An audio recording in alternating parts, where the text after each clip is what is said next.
தரிசனமாலய தரிசனம்.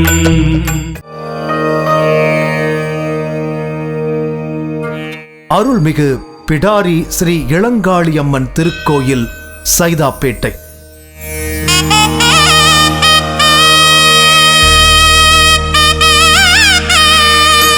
பிடாரியம்மன் வழிபாடு நம்முடைய பாரம்பரிய வழிபாடுகளில் ஒன்று.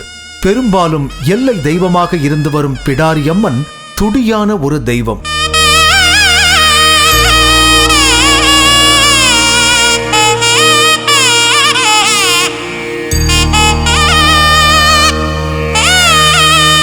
நல்லவரை ஓடி வந்து காக்கும் இந்த அன்னையே தவறு செய்தவர்களை நிற்க வைத்து கேட்கும் கண்டிப்பான அதிகாரியாகவும் விளங்குகிறார்.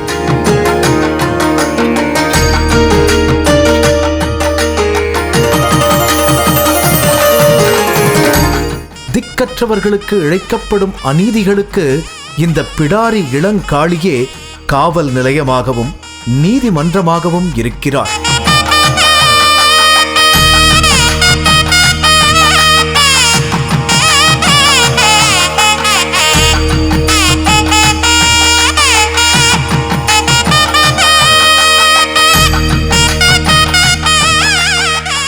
அருள்மிகு பிடாரி இளங்காளியம்மன் புகழை இங்கே காணவிருக்கிறோம்.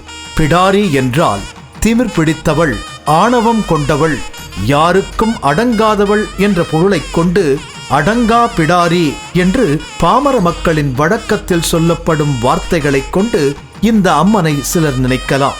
இன்னும் சில பேர் சிவனின் வார்த்தைகளை மதிக்காமல் இரவு நேரத்தில் நகர்வலம் வந்து அரக்கர்களை அழித்துக் கொன்றதால் இவள் சிவனுக்கே அடங்கவில்லை, அதனால் இவள் பிடாரி என்று அழைக்கப்படுகிறாள் என்று சொல்வார்கள்.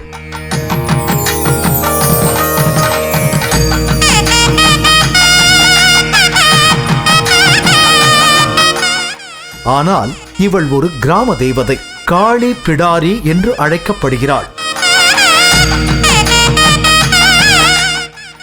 அன்னைக்கு பீடாபஹாரி என்ற ஒரு பெயர் உண்டு. சமஸ்கிருதத்தில் இதற்கு பீடைகளை போக்குபவள் என்று பொருள்.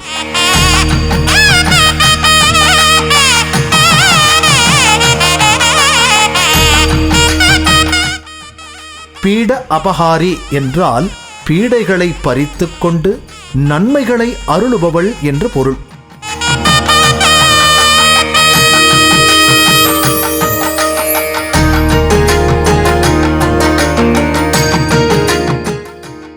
இப்படிப்பட்ட சொல்லான பீட அபஹாரி என்பதே பின்னாளில் மருவி பிடாரி என்று ஆனது என்று சொல்கிறார்கள். இந்த அன்னை எப்போது தோன்றினாள் என்று யாருமே கணித்து கூற முடியாது. அருள் சக்தியான இளங்காளி அம்மன் சென்னை நகரின் இதயப் பகுதியான அண்ணா சாலையில் சைதாப்பேட்டை பேருந்து நிறுத்தம் அருகே பிரதானமான இடத்தில் அமர்ந்து அருளாட்சி செய்கிறாள். இந்த கோவில் ஒரு சுற்று மட்டுமே கொண்ட சிறிய கோவில். இது 300 வருடங்கள் பழமையான கோவில் என்கிறார்கள்.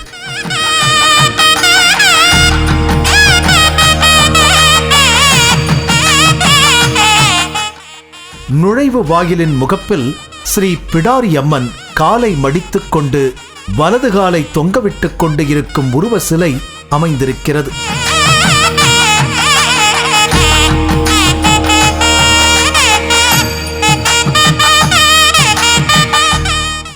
அவளின் வலது கைகளில் சூலமும் டமருகமும் அமைந்திருக்கின்றன.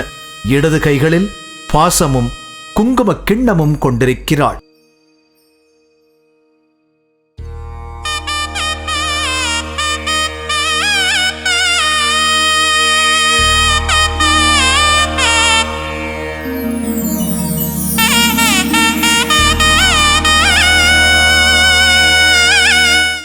கோவிலின் பின்புறம் மிகப்பெரிய அரச மரம் காணப்படுகின்றது.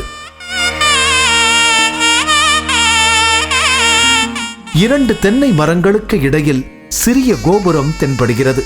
இது 3 அடுக்குகளைக் கொண்டு அமைந்திருக்கிறது. கோபுரத்தின் உச்சியில் 3 அடுக்குகளாக செப்பு கலசங்கள் ஒன்றன் மேல் ஒன்றாக அமைக்கப்பட்டிருக்கின்றன.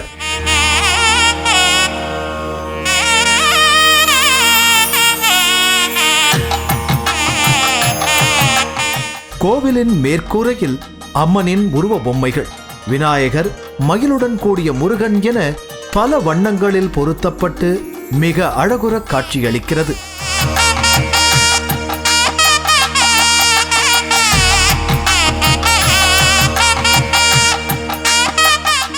கோவில் முகப்பில் 10 கைகளில் ஆயுதங்களுடன் உக்கிர நிலையில் அசுரனை வதம் செய்யும் நிலையில் காளி தேவி. இந்த கோவில் நீண்ட மதில் சுவர் கொண்டு இருக்கிறது. கோவிலின் உள்ளே நுழைந்தால் நாம் காண்பது பிரம்மாண்டமான மகா மண்டபம். அந்த மண்டபத்தை தாங்கி நிற்கிறது அழகிய வண்ணம் பூசப்பட்ட தூண்கள். அந்த மண்டபத்தின் நேர் எதிரே அம்மனின் கருவறை.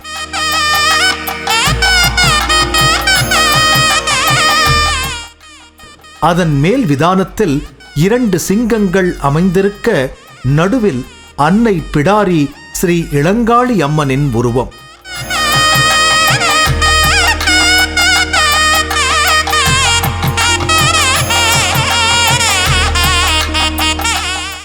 சன்னதியின் முகப்பின் 2 மூலைகளிலும் காவல் தெய்வங்களாக சங்கநிதி, பதுமநிதி உருவ பொம்மைகள், கிரியாசக்தி, இச்சாசக்தி ஆகிய உருவ சிலைகள் காவல் கொண்டிருக்க,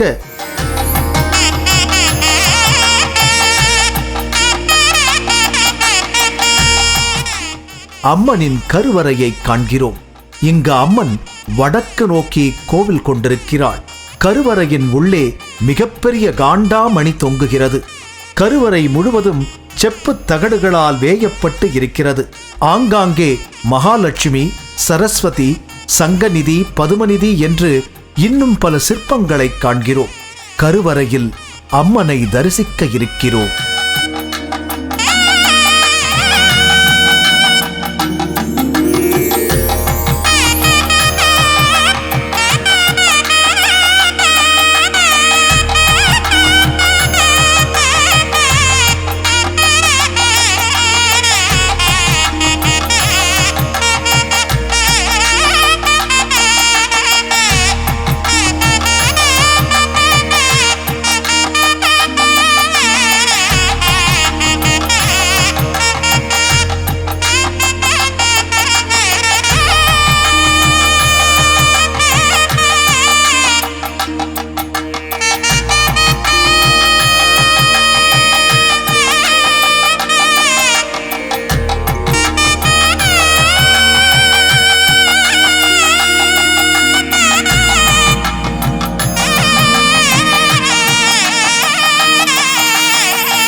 அம்மனின் எதிரில் திரிசூலம் கம்பீரமாக நிற்கிறது. அதன் 3 முனைகளிலும் எலுமிச்சம் பழங்கள் சொருகப்பட்டு நிற்கிறது. அதனை தரிசனம் செய்துவிட்டு சற்றே நகர்ந்தால் மிக அழகான அலங்காரத்தில் கர்ப்ப கிரகத்தில் அம்மன் காட்சி தருகிறாள்.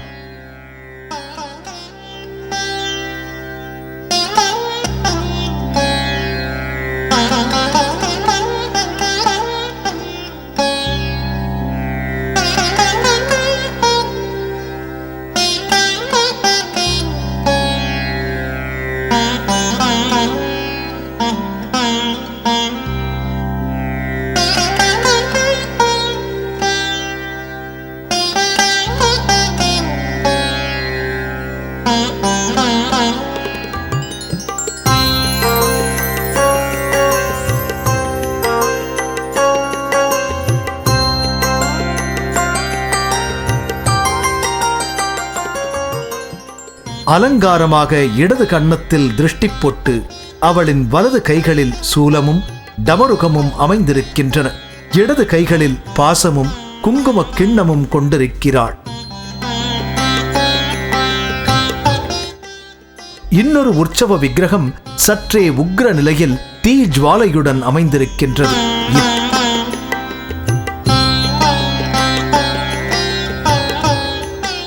விநாயகர் அமைந்திருக்கிறார். வினை தீர்த்த விநாயகர் இங்கு மேற்கு நோக்கி அருள் பாலிக்கிறார். இங்கு குழந்தைகளின் கல்வி சிறந்து விளங்க வேண்டி இவரை வேண்டிக் கொள்கிறார்கள். கோவிலின் நடுவில் தல விருட்சமாக மிக பிரம்மாண்டமான அரச மரம், அதன் அடியில் நாகர்கள் பிரதிஷ்டை செய்யப்பட்டு இருக்கின்றனர். மிகப்பெரிய நாகரின் நடுவில் சிவலிங்கம் பொறிக்கப்பட்டு இருக்கிறது.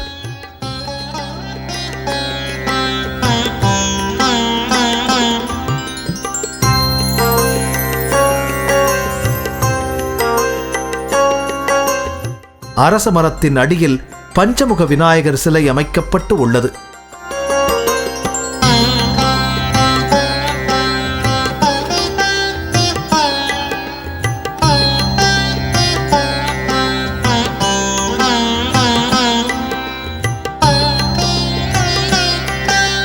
பெண் பக்தைகள் இங்கு நாகருக்கு பூ வைத்து வணங்கி விளக்குகள் ஏற்றுகிறார்கள். இந்த மரத்தை சுற்றி கம்பி வேலி போடப்பட்டு இருக்கிறது.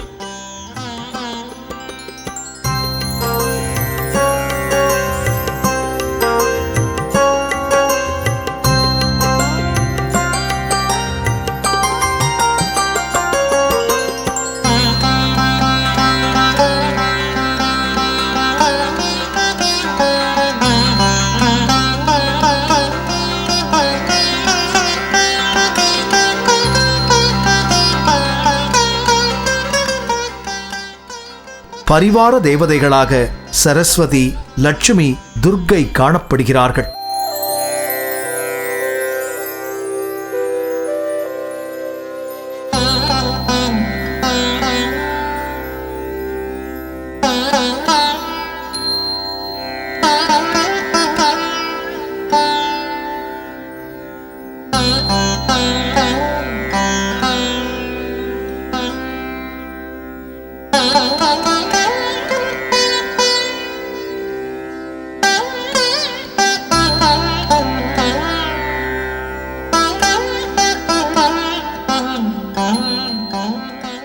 இங்கு பைரவர் சன்னதி உள்ளது.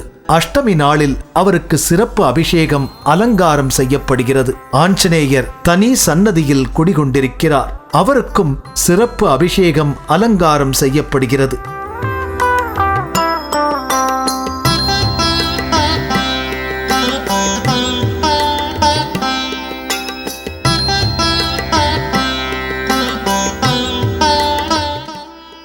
சோமவார அமாவாசைகளில் இங்கு அமைந்திருக்கும் நாகர்களுக்கு விசேஷ அபிஷேகங்கள், அலங்காரங்கள் செய்யப்படுகிறது.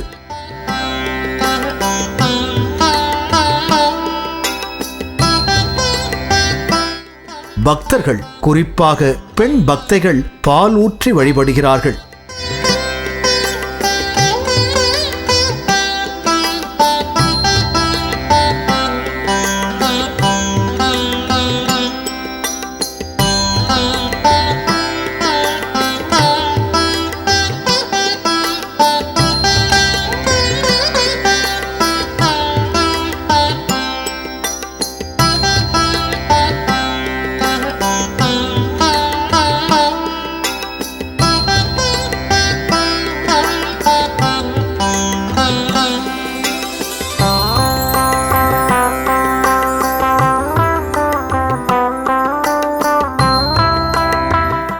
ஒரு சிறிய இடத்தில் அறுகோண வடிவ பீடத்தில் நவக்கிரக சன்னதி அமைக்கப்பட்டுள்ளது.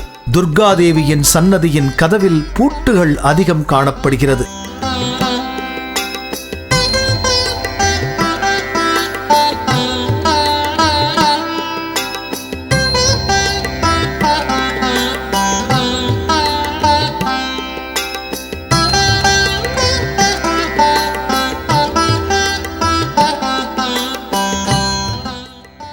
இங்கு வந்து வேண்டிக் கொள்ளும் பக்தர்கள் தங்கள் வேண்டுதல் நிறைவேறினால் பூட்டு போடுவதாக வேண்டிக் கொள்கிறார்கள். வேண்டுதல் நிறைவேறியதும் வேண்டிக் கொண்டபடி பூட்டு போடுகிறார்கள். இது சிறப்பான ஒரு வேண்டுதல் என்று சொல்கிறார்கள்.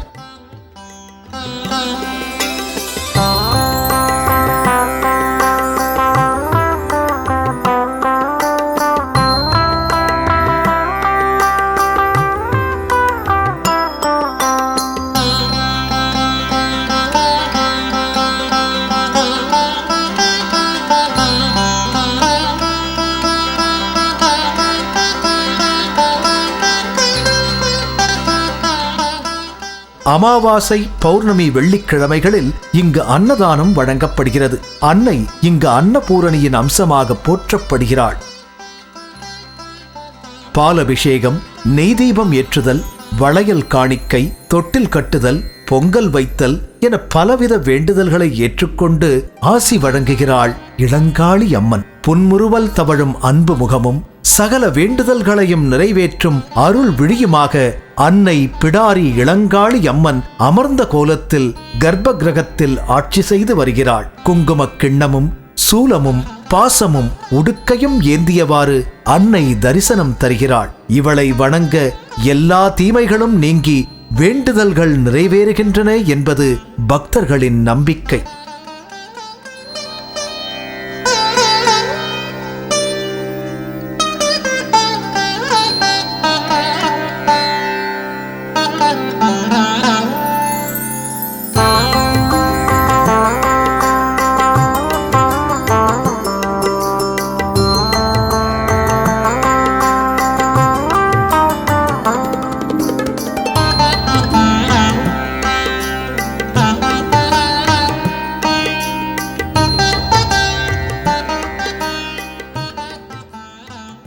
சென்னையின் காவல் தெய்வங்களில் முக்கியமான இந்த அன்னை சைதாப்பேட்டையின் எல்லை காளியாகவும் இருப்பவள் என்கிறார்கள். பிள்ளை வரம் வேண்டுவோர், திருமண பாக்கியம் வேண்டுவோர், வம்பு வழக்குகளிலிருந்து மீள விரும்புவோர் என பலராலும் வணங்கப்படுகிறாள். முக்கியமாக அநீதி இழைக்கப்பட்டவருக்கு இவளே ஆறுதலாக இருந்து வருகிறாள். ஆடி மாதம் 3வது வாரம் இங்கு திருவிழா கொண்டாடப்படுகிறது. ஆடி மாதத்தில் பெண்கள் கூட்டம் கூட்டமாக இங்கு வந்து பொங்கலிட்டு படையல் செய்கிறார்கள். ஆடி திருவிழா நாட்களில் அகிலத்தில் உள்ளோரையெல்லாம் காக்கும் இந்த காளிக்கு குங்குமக்காப்பு, சந்தனக்காப்பு, மஞ்சள் காப்பு, அன்னக்காப்பு என விதவிதமான காப்புகள் செய்து அலங்கரிக்கின்றனர். நவராத்திரி காலங்களில் கொலு வைக்கப்பட்டு மிகச் சிறப்பாக அலங்காரம் எல்லாம் நடத்தப்படுகிறது.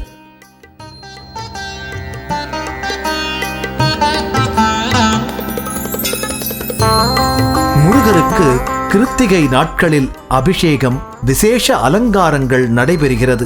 இங்கு ராகுகால பூஜை மிகச் சிறப்பாக நடைபெறுகிறது.